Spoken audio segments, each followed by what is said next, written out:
सच्चा ज्ञान। एक बाल ग्वाल रोजाना अपनी गायों को जंगल में नदी किनारे चराने के लिए ले जाता था।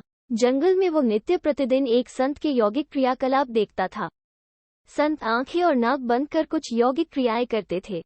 एक दिन उससे रहा नहीं गया। उत्सुकतावश उसने संत से यौगिक क्रियाओं के बारे में पूछ लिया। बाल ग्वाल के सवाल पर संत ने जवाब दिया कि वो इस तरह से भगवान से साक्षात्कार करते हैं। संत के प्रस्थान करने के बाद ग्वाला भी यौगिक क्रियाओं को दोहराने लगा और इस बात का संकल्प ले लिया कि आज वो भगवान के दर्शन साक्षात करके ही रहेगा। ग्वाले ने अपनी दोनों आंखें बंद कर ली और नाक को जोर से दबा लिया। श्वास प्रवाह बंद होने से उसके प्राण निकलने की नौबत आ गई।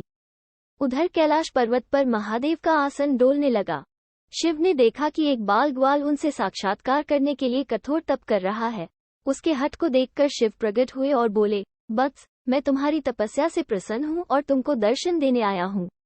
ग्वाले ने बंद आंखों से इशारा कर पूछा, आप कौन हो? भोलेनाथ ने कहा, मैं वही भगवान हूँ जिसके लिए तुम इतना कठोर तप कर रहे हो। ग्वाले ने आंखें खोली और सबसे पहले एक रस्सी लेकर आया।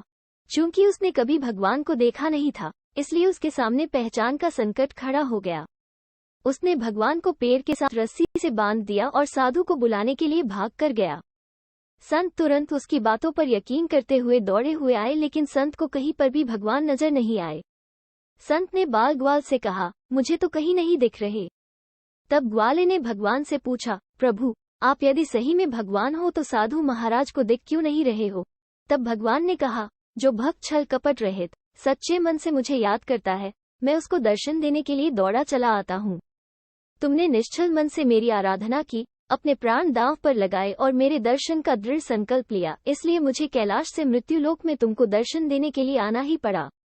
जबकि साधु के आचरण में इन सभी बातों का अभी अभाव है। वो रोजाना के क्रियाकलाप करते हैं, लेकिन उनके मन में अभी भटकाव है। इसलिए मैं तुमको तो दिखाई दे रहा हूँ, लेकिन संत को नहीं। सीख, मन की निर्मलता ही ईश्वर तक पहुँचने का मार्ग है।